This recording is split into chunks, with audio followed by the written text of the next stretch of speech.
Dit is nou so bykans 20 minute voor 7. Die verslag van die spesiale ondersoekeenheid of die SOE oor korrupsie by die Tembisa Hospitaal is 'n bewys van hoe diep korrupsie binne in die gesondheidsdepartemente gesetel is en hoe dit die publiek van effektiewe gesondheidsorg ontneem. Ons kry reaksie hierop by Philip van Staden, VF+LP en hoofwoordvoerder oor gesondheid. Philip, baie dankie vir jou deelname vanoggend aan die program. Wat sê die omvang van die Tembisa skandaal oor die kultuur van aanspreeklikheid binne Suid-Afrika se gesondheidsdepartemente? Al die verslag van die spesiale ondersoekeenheid is 'n bewys van hoe diep die korrupsie binne in die gesondheidsdepartemente reg oor die 9 provinsies gesetel is, insluitend in die nasionale departement vir gesondheid en hoe die publiek van effektiewe gesondheidsorg ontneem. Ek dink die verslag wat aangetoon het dat hoe sowat 2 miljard rand wat bedoel was vir gesondheidsorg geplunder en gesteel is deur 'n wet van bedrog en korrupsie is verbuisterend. Dit is ongelooflik om so iets te beleef vandag uit en alhoewel die tussentydse verslag aantoon hoe kompleks die tipe van ondersoeke is en dat die spesiale ondersoekeenheid gesê dat verdere ondersoeke gedoen moet word, belig dit wel duidelike onreëlmatighede, bedrieglike aktiwiteite en korrupsie deur amptenare en diensverskaffers. Die web van korrupsie wat bekend gemaak is deur die verslag wat uitgereik is, die tussentydse verslag gister, ek dink dit is maar net die oortjie van die sekoe. En ek dink ons gaan nog baie lelike dinge daar uitsien voortspruit soos wat die ondersoek gaan vorder.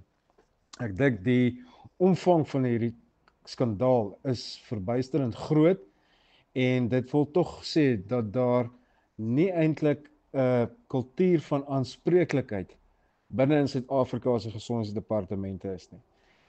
Ek het nou die dag in onderhoude ook op Pretoria FM gesê dat hoofde van departemente, politieke hoofde, veral ministers en LER en DG's van departemente moet begin verantwoording doen vir hierdie tipe van goed, want dit gebeur op hulle tydsrooster waar hulle aangestel is deur hulle partye om hierdie departemente oorsig oor hulle uit te voer. En ek dink die koppe sal moet begin rol in terme van aanspreeklikheid en mense, politieke hoofde veral, sal tot verantwoording geroep moet word. Philip, hoe kan die regering verseker dat die SOE se bevindinge nie net nog 'n verslag bly nie, maar lei tot werklike vervolgings en skuldigbevindinge? Ek dink dit is duidelik en ons het al gesien voorheen en ons het dit beleef met die Digital Vibe skandaal ook, dat sodra die spesiale ondersoekeenheid 'n verslag uitreik, op aanvraag van die regering gebeur daar eintlik niks meer daarna nie. Die proses van geregtigheid in die land draai baie stadig. As ons kan verwys na die Digital Vibe skandaal waar Zweli Mkhize betrek was, toe hy minister van gesondheid was. Daai geregtelike ondersoek is nog aan die gang. Dr. Mkhize het so 2 weke terug 'n poging aangewend in die Hooggeregshof om die saak tersyde te stel, maar goed, hy het gelukkig nie geslaag daar nie, so daardie ondersoek gaan voort. So die wiele van geregtigheid draai baie stadig. Al wat die regering moet doen is om bevindinge wat deur die spesiale ondersoekeenheid gemaak word te oorhandig aan die nasionale vervolgingsgesag en toe te sien dat die nasionale vervolgingsgesag hulle werk en ondersoeke in terme van sulke tipe skandale behoorlik en sorgvuldig afhandel en dan die tipe van syndikaate soos wat hier betrokke is, wat voordeel trek uit hierdie korrupte aktiwiteite. Dit terwyl mense in ons openbare hospitale sterf weens vele tekorte in die sektor, wat tot gevolg gehad dat swak of geen diens gelewer word nie. Daardie mense moet boet vir hulle dade en ons hoop, die Vryheidsfront spreek hoop uit dat hierdie ondersoeke behoorlik afgehandel sal word. So die regering moet dit nie net hou by aanbevelings van die spesiale ondersoekeenheid nie, maar daar moet daadwerklike ondersoeke deur die nasionale vervolgingsgesag gedoen word, sodat die mense voor howe gedaag word en dan op die einde van die dag so skuldig bevind kan word. Gesels met Philip van Staden, VF+LP en hoofwoordvoerder van gesondheid oor die Tembisa verslag. Watter sistemiese hervormings is dringend nodig om syndikaate en korrupsienetwerke in die openbare gesondheidsstelsel te breek? Ek dink ons het in Suid-Afrika tans 'n groot gebrek aan wetlike veiligheids, finansiële en sielkundige ondersteuning aan diegene wat korrupsie bloot lê. Ek dink ons het baie goeie bestaande wetgewing, maar dis duidelik nie voldoende nie. Ons moet vir mekaar die vraag vra, beskik Suid-Afrika oor die nodige ervaring, kennis, intelligensievermoë en mannekrag om bestaande wetgewing te polisieer? En ek dink die antwoord is 'n duidelike nee. Daar's groot leemtes in ons misdaadintelligensie en dit is op hierdie stadium duidelik sigbaar. In die verslag word ook aangedui dat daar miljoene rande wat vir gesondheidsdoeleindes bestem was, weg is, wat geroof is, wat gesteel is. Hoe raak sulke miljarde rand skandale die publiek se vertroue in die gesondheidsorg, veral te midde van 'n reeds oorlaaide en onderbefondsde stelsel? Ek dink hierdie tipe van skandale laat die publiek se vertroue in veral die openbare gesondheidsorg val. Ek dink die mense is reeds vuisvoos teenoor 'n stelsel wat nie werk nie weens begrotingstekorte, korrupsie, wanadministrasie, wanbestuur.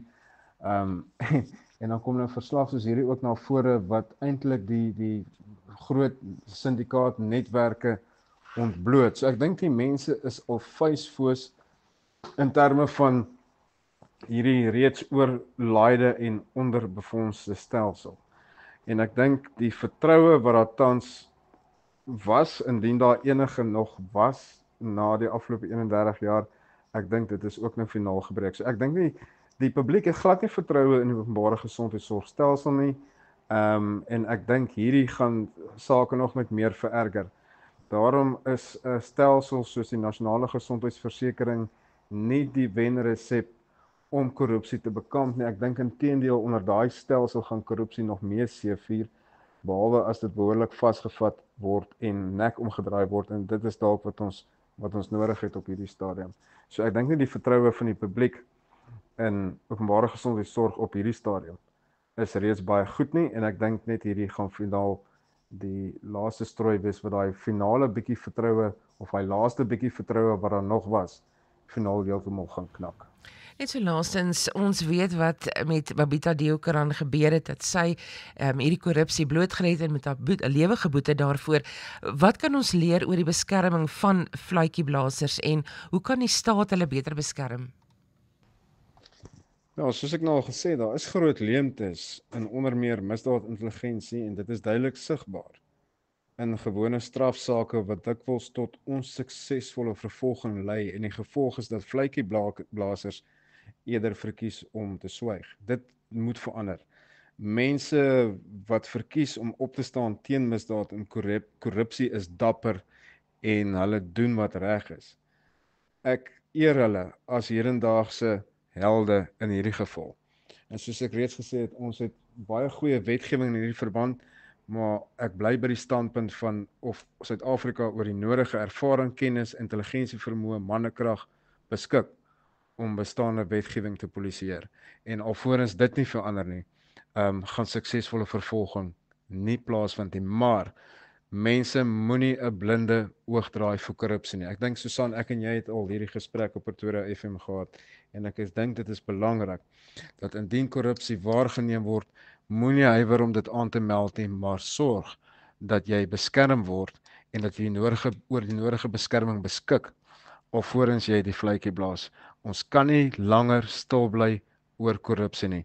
Dit moet aangemeld word, dit moet geopenbaar word, want anderste gaan ons op die einde van die dag sit met 'n land soos wat dit nou tans gaan, wat die syndikaate en netwerke met die behulp van amptenare, en dis nie alle amptenare van departemente nie, maar wat met behulp van amptenare die staatskas plunder en die belastingbetalers se swaar verdiende geld misbruik om hulle self daarmee te verryk. Dankie, dis Philip van Staden, VF+ LP en hoofwoordvoerder vir gesondheid.